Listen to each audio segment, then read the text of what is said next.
ఆదివారం రాయలసీమ మాల యుద్ధ గర్జనకు exhibition ground old కోట్ల గ్రౌండ్లో కర్నూలు నందు నిర్వహించబడును.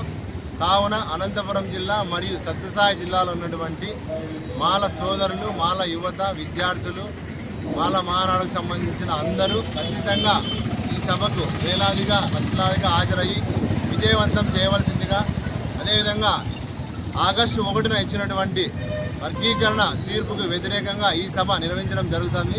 కావున ఉమ్మడి అనంతపురం జిల్లాలో ఉన్నటువంటి ప్రతి ఒక్కరూ హాజరై విజయవంతం చేయవలసిందిగా కోరుతున్నాము. అనంత జేఏసీ ఉమ్మడి అనంతపురం జిల్లా అనంత మాల జేఏసీ తరఫున అందరికీ ఆహ్వానం తెలుపుతున్నాము. జై భీమ్.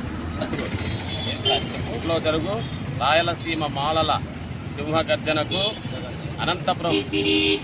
అనంతపురంలో ఉండే నలుమూల నుంచి మాల సోదరులందరూ కూడా ఆ యుద్ధగర్జన సభకు రావాలని, చలో కర్నూలు యుద్ధగర్జన సభను విజయవంతం చేయాలని అనంతపురం జిల్లా మాల జేఏసీ సంఘాల పిలుపిస్తుంది. కావున దీన్ని జిల్లాలో ఉన్న అందరూ కూడా ఒకరికొకరు షేర్ చేసుకొని రేపు పెద్ద ఎత్తున కర్నూలు యుద్ధగర్జనకు బయలుదేరాలని మాల మహానాడు పిలుపిస్తుంది.